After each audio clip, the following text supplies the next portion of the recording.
Yung taong totoong nagmamahal sa'yo or gusto ka, mag-i-stay yan. Kahit na wala na siyang nakukuha sa'yo. Pag mahal ka niya, kahit na pagod na siya, kahit na masakit na, kahit na luging-lugi na siya, mag-i-stay yan.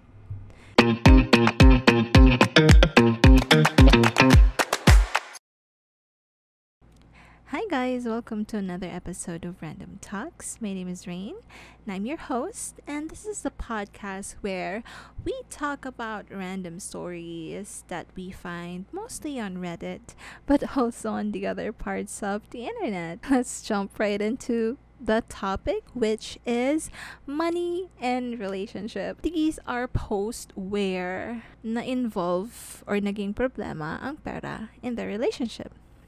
And we are gonna find out how. So, let's jump into our first story. Our first story for today was posted fresh 3 days ago. And the title says, ang hirap din pala pag financially illiterate yung partner mo. And it goes like this. Nag-resign yung girlfriend ko sa work niya last February due to low pay and stress. Ngayon, I support her financially like rent, groceries, physical therapies, food, transpo, and other stuff. Before I met her, medyo malaki na din debt niya sa mga banks. Pero tinatry ko siya tulungan mabayaran kahit unti-unti. Ang mahirap lang sa kanya, hindi niya kaya or ayaw niya i-adjust yung lifestyle niya. Ako ang nagsushoulder ng lahat ng ginagawa namin. Lagi siya nag-aaya sa mga not so cheap restaurants para sa mga date namin, which is almost every day. And ako naman, since gusto ko ipa-experience sa kanya yung good things in life, game din ako lagi. Kasi kaya ko naman financially. Ngayon, dami niyang online loan apps na dina-download para kumuha ng loan without the intention of paying them. Ang point niya, since sira na din yung name niya sa loan apps, why not sulitin na niya? Nagpapalit-palit lang siya ng number. One time, yung sa Orange app niya, Orange shopping app, halos 20k yung last na na-credit sa kanya. Tapos, pinang-shopping niya lang yon sabay delete account. And she changed her number. Parang di ko na maisip na ito yung magiging partner ko in life. Gusto ko siyang tulungan magbago para din hindi na siya lalong mabaon at magkaproblema sa future. Mahal ko yung partner ko, kaya gusto ko siya tulungan. Pero feel ko, mukha lang ako tanga kasi siya mismo ayaw magbago at ayaw mag-adjust. Hindi ko alam ano gagawin ko para maging better yung situation niya or / namin. Or baka mas okay na umalis na lang ako bago pa ako maubos para sa relasyon namin. So that's the end. There is an update which we will read later on. Let's read some comments first. One comment here says, hindi financially illiterate ang partner mo. In fact, alam na alam niya yung mga diskarte para iwasan ang obligasyon sa utang. San siya na OP? Hindi illiterate tawag dyan, kundi balasubas. And someone responded to that comment and says, scammer na scammer si ateng, hahaha. And another one did reply to that first comment and says, exactly, hindi financial literacy ang issue dito, kundi integrity. She's literally a scammer. Leave her OP. Madadami ka lang dyan, kalaunan. And yeah, a lot of people agree that this is a character problem, not financial illiteracy. And another comment here says, it's like an origin of a con artist or scammer. And another comment here says, financially literate yan kasi alam niyang gamitin sugar daddy para gastosan siya. Ha ha ha. And another comment here says, run, pag nagpakasal kayo, pati ikaw hahabulin ng creditors niya. And another comment here says, sarili niya hindi niya kayang tulungan, so wag kang mag-expect na matutulungan mo siya. Tinotolerate mo rin. Sorry to say, pero hindi magtatanda yan. Wag mo na tulungan, hayaan mo siya maghanap ng work at siyang mag-provide para sa sarili niya. Hihilain ka lang pababa niyan pagdating ng oras. And another comment here says, your girlfriend is basically a thief. Iwanan mo na yan kung ayaw mong madawit pangalan mo sa mga kalokohan niya. Baka mag-end up pa sa kulungan yan. Okay, there is one. And another comment here says, alam ba ng family or parents niya yan? Mukhang kailangan niya ng matinding intervention. Or ikaw mismo. Maganda rin kung makakakuha ka ng lakas ng loob na magpakatotoo sa kanya. Kasi malala na yan. She's already cheating the system para lang matuloy yung pagkagastos niya. Or I don't know, if mukhang helpless na talaga, then save yourself na lang from further problems. Kasi para ka lang din nagfa-finance ng isang sugarol niyan na addicted na sa casinos. Worst thing that can happen is, kailangan pang may mangyaring masama para lang matuto or tumigil siya. Ayaw naman natin sigurong umabot sa point na yon, di ba? And then OP responded to that comment and says, hindi alam ng parents niya yung ginagawa niya. I low-key tried to talk to her about it, pero tuloy-tuloy pa rin siya sa pagtatry kumuha ng loan sa mga loan apps. Minsan, I burn myself to keep her warm. Ako na lang ang nagbibigay ng pera para hindi niya nagawin, pero yun, kinukulang pa rin daw siya. What's the worst thing that could happen to her dahil sa ginagawa niya? Ang hirap kasi na sinasabi niya sa akin na walang nakukulong sa utang. Tapos, I'm like, what the F? Hindi nakaka-proud yung ginagawa mo. Hu. And another one responded to OP's comment and says, wow, ignorance of the law. Sounds like she badly needs some therapy or professional help na. That's scary. Get yourself out of that situation hanggang maaga pa. Wag mo na siyang itolerate. I know you love her, but still, listen to what your brain tells you. Alam mo naman kung ano tamang gawin dyan. Pinipigil ka lang talaga ng feelings mo sa kanya. She's already a sinking ship. Kumuha ka na ng lifeboat. Ngayon na. My take before we read the update is, ang hirap pag financially reckless yung partner mo. I don't call it illiterate kasi sabi nga nila, she knows how to escape responsibility. So, may knowledge siya. And she even has the knowledge to cheat the system. And at some point, the only thing you can do is to have a serious conversation about her current situation. Ibigay mo sa kanya yung possible repercussions ng mga pinaggagawa niya. Express mo yung nararamdaman mo na you feel disappointed. Kasi sometimes, when you tolerate other people's wrongdoings without actually telling them how you feel, hindi nila nare-realize yung impact. People doesn't think about the repercussions or yung mga epekto sa'yo until you tell them. Diba? Tell her na you're disappointed on what's currently happening in her life, na imbes na she finds something like a permanent solution by looking for a job, she keeps sinking herself down. Parang ganon. Medyo mahihirapan ka talaga because I think she's already at the point of no return para sa isip niya. Kasi sabi niya nga, sirain yung pangalan niya, sisirain ko na rin lang. Mahihirapan ka talaga dyan kasi as you can see now pa lang on how she handles money, and sometimes sabi mo nga na ikaw na mismo yung nag-aabot pero parang kulang pa rin. So how? Paano siya kinukulang? I think she's already a hopeless case, but you can still try to talk to her and see if she will realize the situation she's in. Pero I think she knows to herself na she's already hopeless. Parang sabi niya, sira na yung pangalan ko. What more can happen? Diba? Ang hirap kasi pag tinuloy mo pa yung relasyon, feeling ko magiging liability mo pa siya sa future. Parang ikaw pa yung sisingilin, ikaw pa yung mababother. Alam natin that happens, and if you continue on with the relationship and matuloy kayo sa kasal, you will be liable to not just her but also her debts, diba? And that's my take. And you're right, ang hirap tulungan nung tao na hindi niya tinutulungan yung sarili niya. Okay. And as I said, there's an update here from OP, and it says, update. Sorry na ko lang nakita yung mga comments and insights nyo. Kakausapin ko na siya tomorrow about this and break up with her. Nagkamali ako.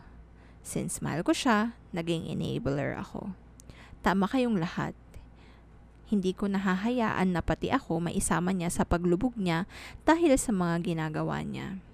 Hindi talaga siya matauhan kahit sinabi ko na sa kanya na wag na niyang gawin kasi imposible na walang consequences yung ginagawa niya.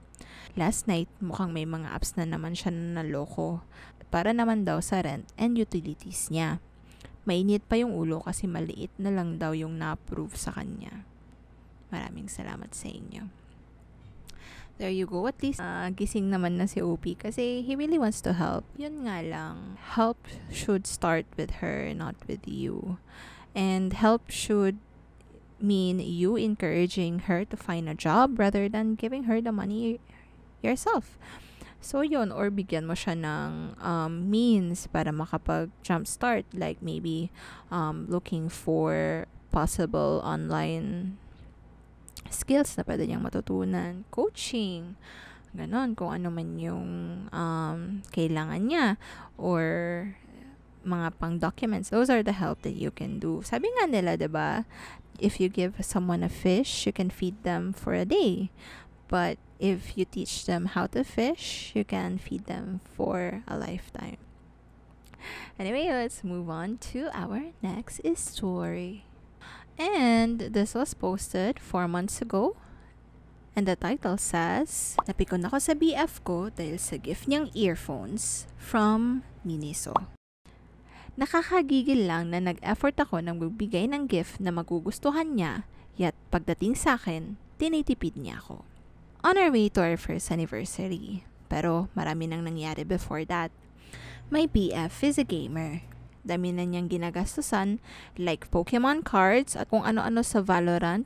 I don't know. Marami siyang kinokollect about vintage games na wala na rin naman akong pake basta gusto niya. But the thing is, I know their prices and legit mahal siya. He even gambles online para lang mabili niya mga yon. May work naman siya. Minsan, nanghihiram pa sa akin. Pinagsasabihan ko naman and giving him financial advices kasi hindi naman siya ganun kayaman. Now na mag-anniversary kami, I bought him a Lacoste perfume na gustong-gusto niya noon pa pero wala siyang budget. I can see he was happy and super excited. Masaya na rin ako.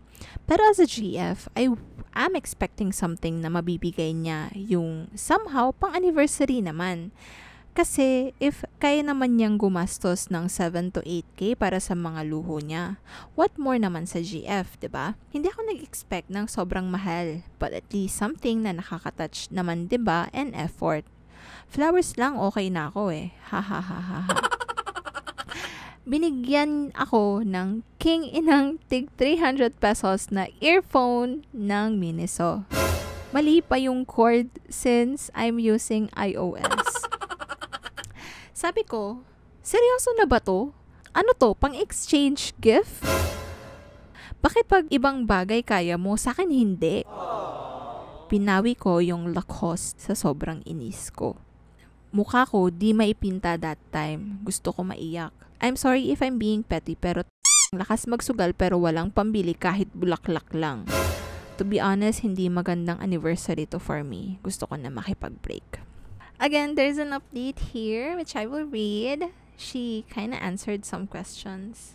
Edit, I appreciate all the comments and in lending your time and thoughts para sa nangyari sa akin.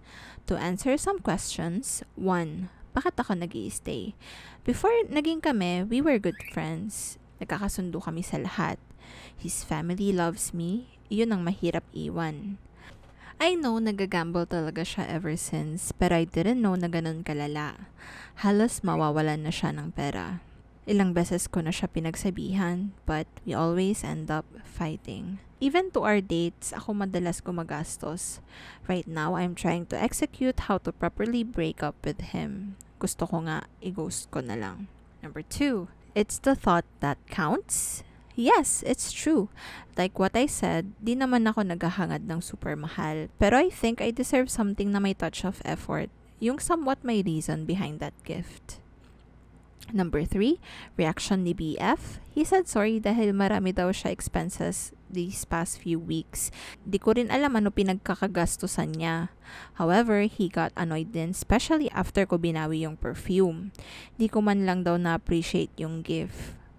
Tapos may open and close parenthesis si OP dito. Well, I really don't. Sino bang gagamit ng earphones na may teddy bear sa tenga? Until now, we are not talking. Again, I appreciate you guys for your kind words. So, that's it for our second story.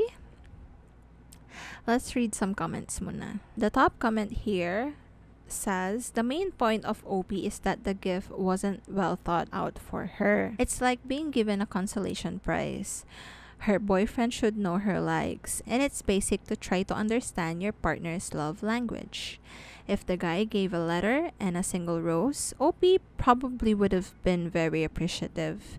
It's cute that OP prepared a thoughtful gift, but he seemingly just picked something on the way to the date, even getting the cord connector wrong, as OP's phone is an iPhone, not an Android.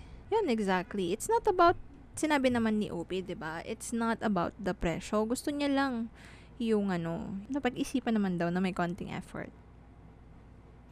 And another comment here said, he was not thinking about you nung binili niya yung earphones. More like he was thinking he needs to buy something para masabi niyang may gift siya. No effort on his part na isipin kung anong magpapasaya sa'yo. And another comment here says, if someone loves you, they will give. Hindi ka petty. What you feel is totally normal. Sobrang unattractive ng di nagbibigay. Men should have provider's instincts because sneak peek na yan ng married life nyo. How he treats you during your boyfriend and girlfriend stage, preview na yan. Tama lang na nainis ka sa binigay niya sa'yo. You don't deserve that cheap earphones from Miniso. Hindi siya nagre-reciprocate ng effort ng pagbibigay mo sa kanya. You say na natutustusan niya hobbies niya, right? Expensive hobbies. It would not hurt na binibilhan ka naman niya ng something memorable or IG-worthy stuff. Anniversary niyo naman.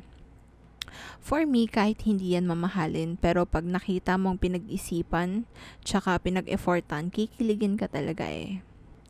I think, yeah, may point naman silang lahat dito. It's the thought that counts. Hindi naman yung pera or hindi naman yung malaking halaga yung habol ni OP, 'di ba? Hindi naman pamahalan ito, hindi naman pabonggahan ito, 'di ba? Ano lang, yung gusto niya lang yung may touch ng konting effort, yung napag-isipan ba? Hindi yung binigyan ka ng kwintas, binigyan mo ng tsinelas. Parang ang hirap naman ng ganun. Pero for me, I think they should break up na. Simply because yung sugal, yung nagsasagal si guy, I think at this point, it became an addiction. Tapos, parang ginagawa niya ng racket. Doon niya na kinukuha yung pangtustos ng hobbies niya. And the sad thing about gambling is not all the time you win and sometimes you lose. Ay, medyo mahirap talaga pag may bad vices yung partner mo, lalo na pag involve yung malalaking pera. Kasi, sabi nga nila ng mga naka-experience na, diba, lalo yung mga addicted, maubos ka talaga. Diba? And, obviously, pag mag-asawa na kayo, baka hindi lang siya yung maubos, pati ikaw maubos din. And, from what I heard, parang iba yung priorities niya. Parang ang priority niya lang yung sarili niya. Parang you are just an afterthought. Kasi so much so na hindi man lang siya nag-pay attention kung ano yung gusto mo or kung ano yung ma-appreciate mo or kahit na mag-pay attention lang siya something sa surrounding niya. Bouquet. Sabi mo nga, diba usually pag anniversary naman, ang go-to na binibigay, bouquet, flowers, dates, ganun. Ang simple-simpleng bagay hindi niya nagawa. Binigyan ka lang niya ng earphones. Mali pa yung connector. Very good, kuya. Dapat sa'yo, ihulog sa balas. In terms of financial problem, magiging problem lang siya if hindi niya natigil yung vice niya, which is the gambling. Kasi ang hirap nun talaga, promise. Hirap ma-addict. It's an addiction at this point. Kasi if they are like that, during magkaibigan pa lang sila, diba? Hi. Okay, and let's read another story here for our third. And the title of the third story is Ako ba yung G? If my GF family is poor and I have a decent job. Ako ba yung G? I am not rich, just comfortable, a working middle class man, and her family is indigent. Whenever I go there sa family niya, I made sure to bring some food pasalubong for everyone. I give money to buy lunch as well if needed, since alam kong dagdag kami sa kakain. Last birthday ng mom niya, we bought food and give out cash as gift. I also give out gifts, food, etc. occasionally sa mga anak at pamangkin niya. Whenever I declutter, sa kanila ko binibigay. Now her family is struggling with law involved. With all that had happened recently, one of her siblings didn't pay me ng inutang niya na cash and just ghosted me. Didn't even bother to message me para gumawa man lang ng excuse why she can't pay. I got pissed off kasi ako pa lumalabas na masama nung sinisingil ko dahil daw hindi ako makaintindi sa sitwasyon niya. Nalaman ko lang yan kasi sinabi ng kapatid niya. I didn't want to get involved anymore with her family affairs. I didn't give out cash, but instead, they asked for old clothes that her father can use in prison. Which I found out na they didn't like the clothes I gathered and just left it na nakatambak daw. Lo, I just want to draw the line and I don't want to give or even extend help sa family niya. And I'm the one who's putting food on our table, paying all the bills and all our dates. Ako lahat, literal. Wala naman akong problema dun. She's living with me and she doesn't have a job. She's now doing some classes that will add some additional skills that she can use in the future. Now, nakalaya na tatay niya. I want to accompany her since bibisita siya sa anak niya na may sakit at dadalawin din tatay niya. Now, ako ba yung G if di ako magbibigay ng financial help even sa anak niya? She doesn't want me to go with her kung wala naman daw ako ibibigay o iaabot na tulong or pasalubong. Ano daw ba ako? Props lang na isasama niya lang? Halak ka! I told her na gusto ko sumama sa kanya as her partner. I don't understand why I can't go there with her na walang dalang kahit ano. Porket ba mas nakakaangat ako sa kanila ng antas ng buhay ay required maglabas ako lagi at tumulong? I have my own bills to pay. Okay. Let's read some comments. Kasi this one also has an update. Let's read some comments muna. And the top comment here says, Tika G, I think you should think twice if you want to be part of her family. And OP responded to that comment and says, actually, I don't want to be part of her family. Ang gulo ng family niya. Typical people in slums, may drugs involved, and they always have monetary problems with no decent jobs. And I think hinihila siya pababa ng family niya, pero di niya makita yon. Also, di din naman yung pamilya niya ang makakasama ko sa buhay. We're okay, pero dahil sa family niya, naapektuhan yung relasyon namin.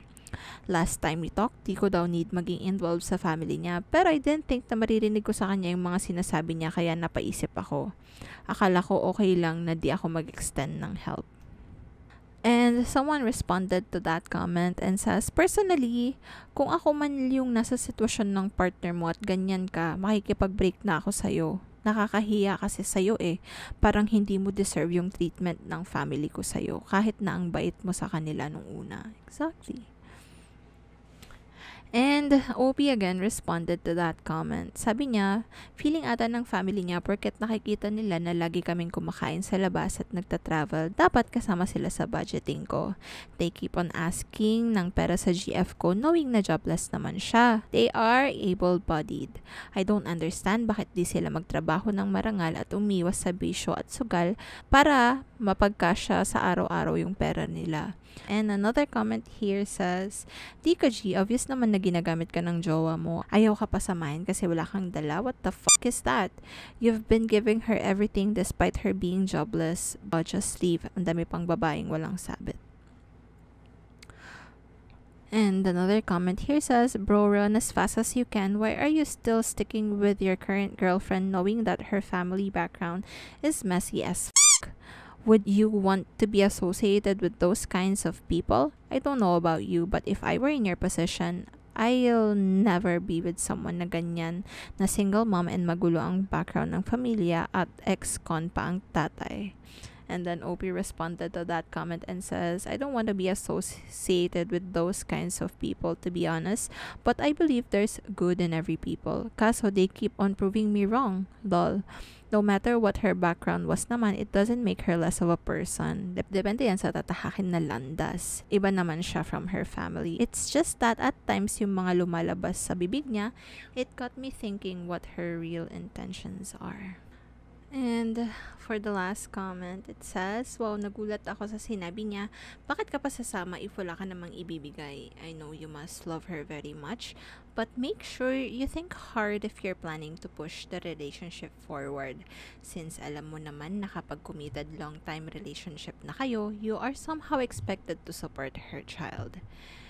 If ngayon pa lang na medyo nalalagay ka na sa alanganin because of her family, na medyo nag-expect ng something from you, what more kapag kasal na kayo? Better to have a serious talk with her first and let her know how you feel, then set boundaries then. Good luck, OP. And as I said, there is an update, and here it is. Nag-usap kami ng jowa ko pero nauwi lang sa away. I told her my sentiments pero parang ako yung lumalabas na mali at madamot. So, ako ba talaga yung G? Her family keeps on asking money sa kanya. Wala naman siya trabaho. So, in a way, parang expected nila na magbibigay ako. Every time na pupunta kami sa kanila, halos lahat ng kapatid niya laging nanghihingi ng pera sa kanya. Harap-harapan na nandun ako. Yung kuya niya, di nakatiis sa akin mismo nang hingi ng pang Red Horse daw. Siyempre, hindi ako nagbigay. I only give food at pambili ng pagkain pag andun ako. So, apparently, I'm wrong with being offended kasi lambing daw nila yon. Pag nagno naman daw ako, di daw sasama loob nun. Hindi ko daw maintindihan kasi di ako ganun. May response di porket nakasanayan nyo, meaning di mali at di dapat baguhin. Correct ka dyan. Ang point ko is, mali yung ganong sistema, pero nag-walk out na siya. Parang yung mindset ni GF, kahit anong pep talk ko at impart ng wisdom, na iangat siya at educate siya, ganun pa rin. Aayos ng konti, pero babalik sa dati. Iba talaga ang mindset ng mga tao sa slums siguro. Binabago ko daw siya. Hindi ba dapat lang mag-grow naman talaga tayo as a person? Pag terenta ka na't ganun ka pa rin like before, parang may mali na sa'yo.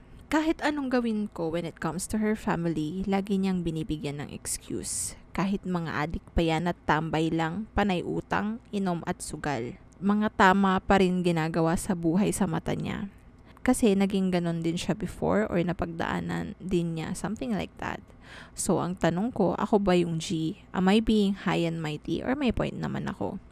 Normal bang nanghihingi ng pera as lambing or sign of greeting sa taong close mo na matagal mo nang di nakita? Yan kasi ang sabi niya. Please enlighten me. Thanks, Redditors.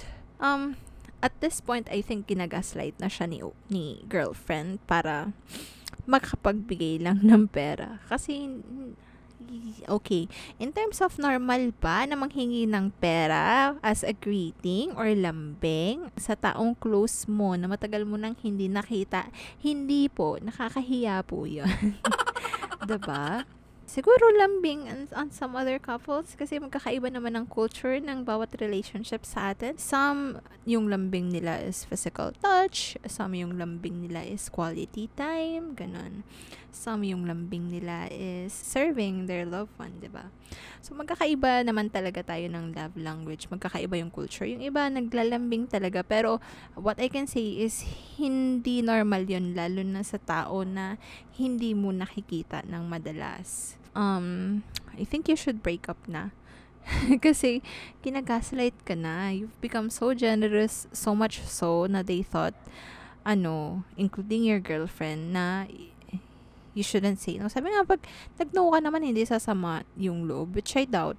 which I really doubt.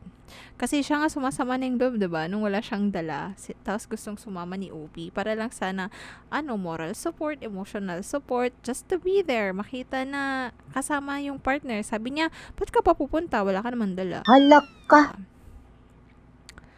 I know in situations like this, usually mahirap humindi because you want your girlfriend's family to like you, diba?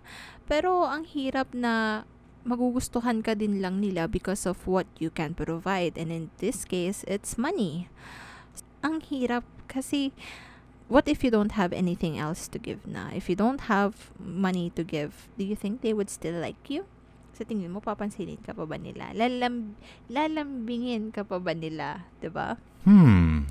And it's good na you are creating boundaries. Like nung naghingi ng pang-inom yung kuya niya, sabi mo hindi. And I think it's high time for your girlfriend to also create boundaries for both of you. If both of you cannot create boundaries to protect yourself from financial abuse, then I think this relationship is gonna go down the drain. Wala rin kasi nagkakaroon na ng resentment.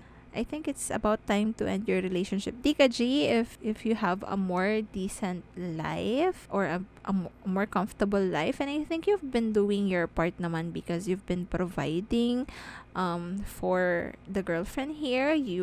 Ikaw yung nagpuput ng food sa table, nagbabayad ng bills, ng rent and everything. You're doing your job.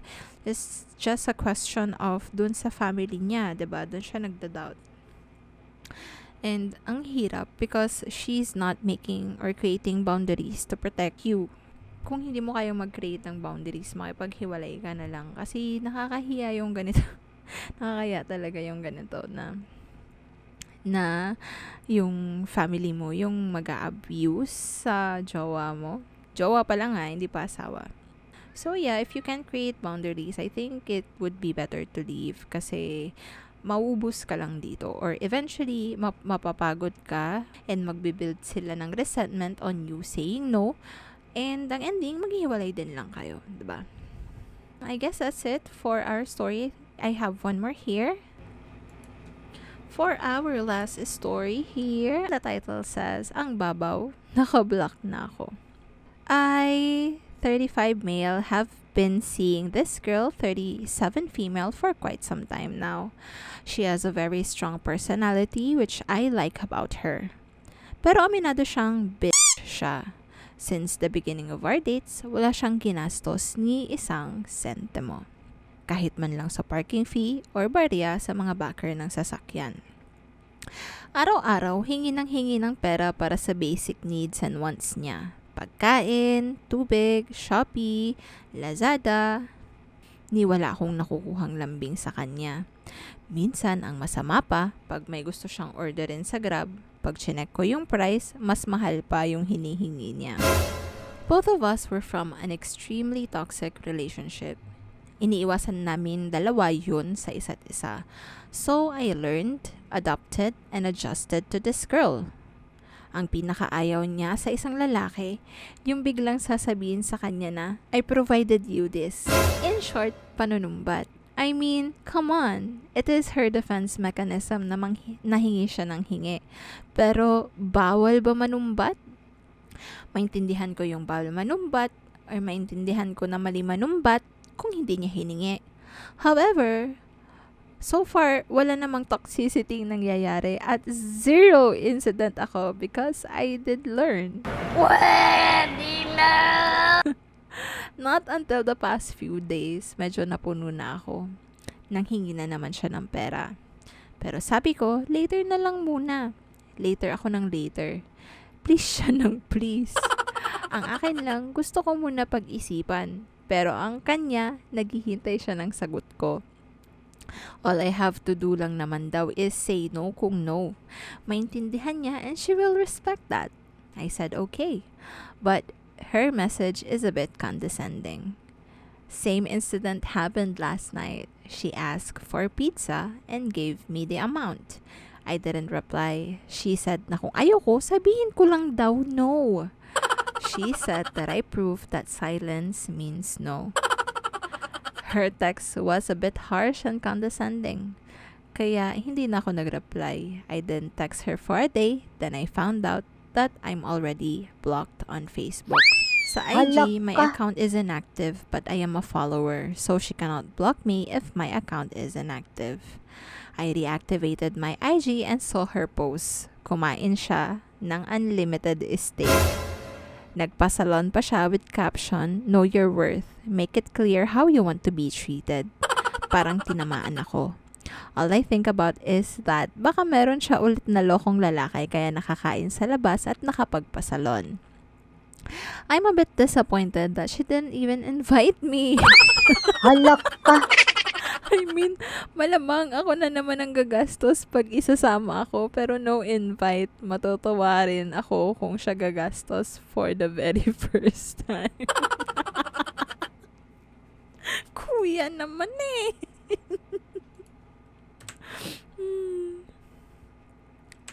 Ay, let's read some comments muna. Sabi dito ng commenter natin, the most voted one is, "Sugar daddy ka ba? If that's what you signed up for, then don't be surprised. If not, then check your boundaries. You've been giving out too much and basically, you've been guilt-tripped pag hindi mo siya napagbibigyan." Exactly. Sabi dito, very strong, pero heavily dependent on others. Mukhang ibang quality ang very strong sa kanya, OP. Mukhang hindi personality. Oo, mukhang strong manghingi. Charot. Strong mamburaot. And one comment here says, "As a strong, independent woman myself, nasusuka ako sa ginagawa niya. I'm disowning this strong, independent woman wannabe. God, she's so toxic." Hindi ganyan ang mga totoong strong women. Mga katulad namin hindi need ng food, pera, at material things from our men. We need more than that, which are time, respect, loyalty, and love. Totoo nga, I'd also disown you. My gosh, sabi niya nagyaya. Hindi ako makamove on sa hindi man lang ako niyaya. Kuya, malinaw pa sa sikat ng araw. She's only in it for the money. Hindi ka niya mahal. Paano ko ba nasabi? Kasi kung gusto ka nito, nalokong mahal ka niya, diba? Kasi diba, the moment na wala na siyang nakuha sa'yo, iniwan ka na niya. Block na kaagad. Tapos nakita mo, kumakain sa iba. Tapos keme know your worth. Keme root. Ano ba? Ay, kasi kuya, sa totoo lang ha? Sa totoo lang. Yung taong totoong nagmamahal sa'yo or gusto ka, mag-i-stay yan. Kahit na wala na siyang nakukuha sa'yo. Pag mahal ka niya, kahit na pagod na siya, kahit na masakit na, kahit na luging-lugi na siya, mag-i-stay yan. Kasi ang hirap labanan ng puso eh. The fact na nung wala na siyang nakuha sa'yo, blinak ka na niya, tapos wala nang nangyari. Diba? That speaks volumes na she's only in it because she can still get something from you. Pero the moment na wala na, alis na siya. Parang pag the time na naubos na yung pakinabang niya sa'yo, naubos na rin yung love niya sa'yo. 'Di ba? Pangit nun. Tapos ginagaslight ka pa niya, sabi niya, 'di ba? Ayaw ko yung pinakaayaw na ayaw ko sa lalaki, yung sinasabi niya, yung nanunumbat ng mga binigay niya. Syempre, alam niya na 'yun. Kasi pag sinabi mong ayaw mo yun, parang pag sinabi mo sa partner mo na ayaw kong madumi yung bahay, syempre iiwasan mo yun, di ba? Para hindi kayo mag-away. Parang ganun din yung ginawa niya. Inunahan ka na niya. Sabi niya, pre-warning, ayaw ko yung nanunumbat kasi alam niya na manghihingi siya ng manghihingi. Oh my gosh, kuya. Wake up. Gusto mo pang sumama sa steak knowing na ikaw magbabayad? Kaloka. Anyway, those are our stories for today. Diba? Ang hirap pag nag-mix ang relationship plus pera. Minsan talaga hindi kayo magkakasundo dyan. So, ano ba yung dapat mong gawin? For me lang, I think kailangan pag-usapan ninyo. And going into a relationship, kailangan, kung hindi man kayo makapag-sit down seriously and have a talk about your financial situations or obligations, unti-untiin ninyo. Tapos at least you can set goals for both of you. Kasi we have to admit that money talks are kind of hard to talk about or kind of taboo topic, 'di ba? Parang ang hirap pag-usapan. Pero going in a relationship, dapat pinag-uusapan nyo to. Kung hindi man kaya ng isang upuan, unti-unti, gets nyo 'yon? Para at least malalaman mo if align kayo sa goals ninyo or hindi, kung ano ba yung mga magiging goals ninyo sa future, paano nyo ba abutin, ganun, paano ba, para malaman mo kung may may budgeting skills ba si partner mo, ganun. Kasi if yung goal ninyong dalawa is for long term, 'di ba? Kailangan nyo naman talaga, especially in marriage, kailangan nyo mag-budget. Sino sa ganito, sino sa ganyan, maghahati ba tayo, are we gonna exchange responsibilities, ako ba sa kuryente, ikaw sa tubig, ako sa internet, ikaw sa rent, parang ganon, 'di ba? These are the things you need to talk about. Yeah, anyway, yeah, I think when it comes to finances, an open and honest communication is a must. It's a must yan. That's just for me. Pero may mga men naman na provider din talaga, and they are happy to provide what they can to their wives or women. Meron din naman ayaw. Meron din naman na yung wife gusto niya na magwo-work siya, she wants to be a working wife. Pero meron din naman yung mga moms na gusto nila maging stay-at-home dad. Meron din na may mga moms na gusto nila maging stay-at-home moms, or same din sa dad, meron din namang mga stay-at-home dad. So it really depends on each relationship, kasi sabi ko nga, magkakaiba ang culture ng relationship natin. We are all different. So it just really depends on open and honest communication on how things will go in regards with your relationship is important, lalo na if your goal is for long term, 'di ba? Anyway, that's all for today. Medyo napahaba tayo. That's all for today. Thank you so much for joining me. I know it's been long. And if you got this far, thank you so much. And I will catch you guys on the next episode. Bye! Nagkakamot lang ako ng likod. Bye!